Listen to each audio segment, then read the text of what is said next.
오늘도 예배하는 여러분들에게 천국의 기쁨과 평안이 함께하기를 주님의 이름으로 축복합니다. 사순절 기간 예수님의 고난과 그 십자가의 죽음을 통해 우리 주님께서 우리에게 주시고자 했던 가장 귀한 선물은 땅에서 우리가 평안히 잘 먹고 잘 사는 것도 있지만 바로 이 천국 하나님의 나라였습니다. 결국은 예수님의 그 고난과 죽음의 대가가 우리에게 온 이 천국이 저와 여러분에게 주신 가장 귀한 선물임을 믿고 누리게 되기를 주님의 이름으로 축원합니다. 예수님께서 이 천국을 비밀이라고 붙여두고 아무나 이 천국을 알고 누리는 것이 아니라 허락된 이들이 있더라, 그렇게 말씀하시면서 그 허락된 이들이 이 천국을 받아서 넉넉하게 누리는 것이 우리 주님이 원하는 뜻이었습니다.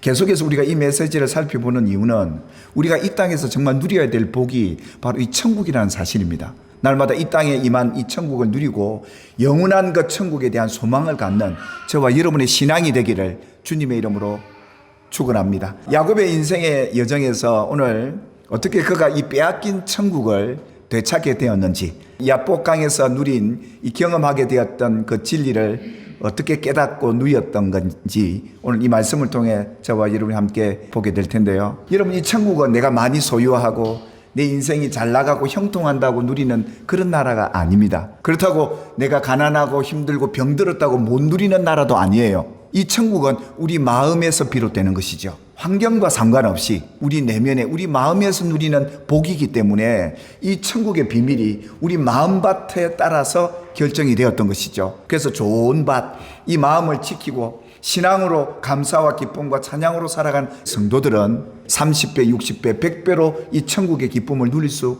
있다라고 예수님이 가르쳐 주었던 것이죠. 마음의 상태에 따라서 이 천국이 빼앗기기도 하고 누리기도 할 수 있다는 것을 예수님이 말씀하셨던 것이고, 그래서 무릇 있는 자, 이 천국을 받은 자들은 밭에 넉넉하게 되어서 누릴 수 있는 복이 저와 여러분에게도 있게 되기를 주님의 이름으로 축원합니다. 땅의 천국은 완전한 나라가 아니기 때문에 우리를 괴롭히는 환경, 우리를 힘들게 하는 그 문제, 그런 것들로 인하여 침노를 당하기 때문에 빼앗길 수 있기 때문에 이 나라를 어떻게 우리가 되찾고 누릴 수 있을까? 이것이 우리에게 기도 제목이에요. 여러분, 여러분의 삶에 가장 중요한 이 천국을 지켜낼 수 있고 다시 빼앗을 수 있는 저와 여러분이 되기를 주님이 원하고 계시더라라는 겁니다. 빼앗긴 천국 되찾은 이 야곱을 오늘 함께 살펴보게 될 텐데, 고향 브엘셉에서 떠나서 베델에서 하나님을 만나고 천국을 경험하고 천국을 누리는 길이 무엇인가를 경험을 했던 이 야곱, 먼 길을 떠나죠. 외삼촌이 있는 이 하란에서 오랜 시간을 보내고 아버지 고향 베델로 다시 돌아오는 여정이 있었습니다. 근데 그가 도착한 곳은 야복강이었습니다. 여러분, 야복강은 지역적으로도 지형보다 낮은 지역이에요. 가장 낮은 지역이에요. 그러니까 인생의 가장 낮은 곳, 더 이상 내려갈 곳이 없는 곳입니다. 야곱이 이 야복강에서 삶의 큰 위기를 만납니다. 모든 걸 잃어버릴 위기를 만나죠.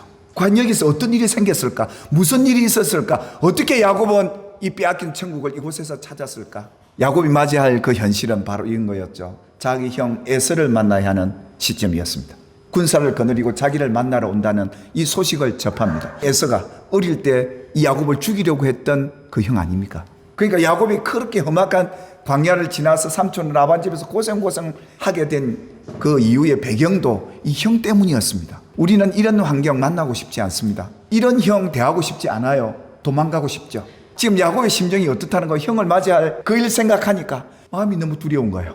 우리가 원하지는 않는데 이런 상황이 왜 야곱에게만 있겠습니까? 우리 모두에게도 있을 수 있습니다. 그런데요, 여기서 이 야곱의 반응을 보십시오. 그가 자기가 가지고 있는 재산을 반으로 뚝 잘라서 먼저 한 떼를 보내고 그 한 떼를 뒤에 남겨둡니다. 그러면서 이 야곱이 또 뭘 하느냐 하면 자기를 찾아오는 이 형이 자기를 치러 온다는 생각 속에 있기 때문에 형의 마음을 풀기 위해서 자기가 가지고 있는 예물을 준비를 해서 그 형 앞에 보냅니다. 지금 야곱이 대하는 형은 왼수 같은 자기를 죽이지도 모르는 그런 대상인데 지금 그 형에게 뭐 하는 거예요? 대접을 하고 있는 형 대접을.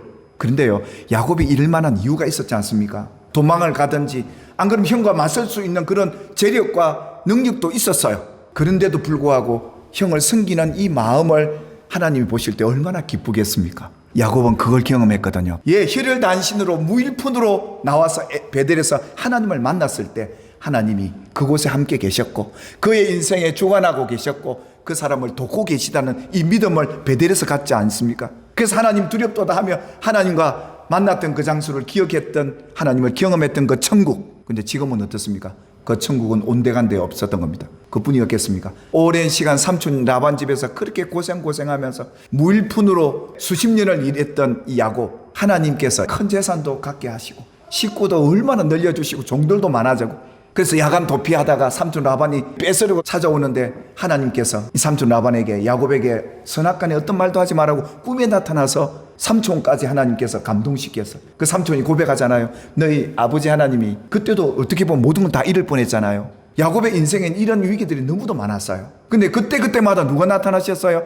하나님이 나타나셔서 간섭해 주시고 도와주시고, 그 베델의 약속대로 내가 너와 함께 있어, 약속한 것을 이루기까지 내가 너 떠나지 않을게. 예수님도 그러잖아요. 내가 너희에게 이른다. 천국 백성들이 천국을 빼앗기지 않고 누리는 길이 이거예요. 원수를 뭐하라고요? 미워하지 말고 그를 사랑하고, 너희를 박해하고 욕하고 하는 그들을 위해서 저주하지 말고 기도해 주라. 이것이 네가 바로 누릴 천국 백성다운 그 모습이며 이 천국을 지켜내는 힘이다 라는 거예요. 근데 야곱은 이런 상황에서 이걸 순종하고 있는 거죠. 그뿐이겠습니까? 예수님이 뭐라고 그럽니까? 무엇인 남에게 대접을 받고자 하는데도 남을 네가 먼저 대접을 해라. 이것이 하나님이 너희에게 명한 천국을 누리는 율법이고, 율법은 천국을 이루는 기초예요. 이 율법에 순종을 해야 이루어지는 나라거든요. 그게 선지자들의 강령 아니냐? 그러니까 이 야곱이 지금 하나님을 두렵게 여기고 이 천국을 누리는 길이 뭔지를 알기 때문에 형을 어떻게 대접하죠? 왼수같이 대접하는 게 아니에요. 형같이 대접을 하고 선물을 먼저 보내고 이런 거죠. 여기서 우리는 조심해야 될 것이 하나가 있습니다. 그래, 나 이제 주님 뜻대로 순종했으니까, 원수를 사랑하고 기도하고 대접했으니까 이렇게 끝나는 줄로 알았는데 두려움이, 마음의 염려가 떠나지가 않는 거예요. 그래서 야곱이 다 보내고 난데 홀로 남습니다. 형을 맞이해야 된다는 그 두려움과 답답함이 야곱을 짓누르는 것이죠. 하나님 이거 모르시겠습니까? 천사로 하나님이 찾아오십니다. 그래서 밤새 야곱과 이 천사가 씨름을 하는데요, 누가 이기죠? 야곱이 처음에는 이깁니다. 근데 하나님이 그걸 보시고 있다가 야곱의 환도뼈를 탁 쳐서 평생 절도록 하십니다. 날이 새려고 하니까 그가 그 천사에게 매달립니다. 자기 힘으로는 아무것도 할 수 없는 하나님이 그런 상황으로 만들어버린 거예요.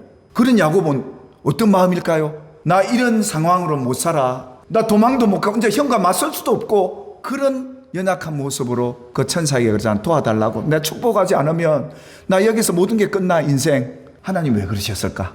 여기에 나옵니다. 하나님이 야곱에게 그럽니다. 너 이름 뭐냐? 야곱입니다. 여러분, 야곱의 이름 뜻이 무엇인지 아시죠? 쌍둥이였으니까요. 형의 발목을 잡고 나온 자다 해서 이름을 야곱이라 지었던 거예요. 그 말은 무슨 말이냐? 뭔가 붙잡아야 살 수 있는 인생. 강한 자일까요? 약한 자일까요? 약한 자라는 거예요. 그런데 지금 야곱은 누구를 붙잡고 있느냐? 자기 자신을 붙잡고 있는 거예요. 우리가 하나님께 맡겼다는 건 뭐죠? 이젠 그 문제가 내 문제가 아니라 하나님이 해결할 문제라고 믿기 때문에 맡기는 거예요. 내가 하나님을 붙들어야 이 염려를 이기는데, 하나님께 맡겨야 근심 걱정 안 하는데, 오늘 야곱은요, 아직도 자기가 뭔가 할 수 있다는 힘이 이제 자기에게 생긴 거예요. 그러니까 이제 자기가 뭔가를 하겠다는 거예요. 하나님께 안 맡기는 거예요. 그러니까 불안한 거예요.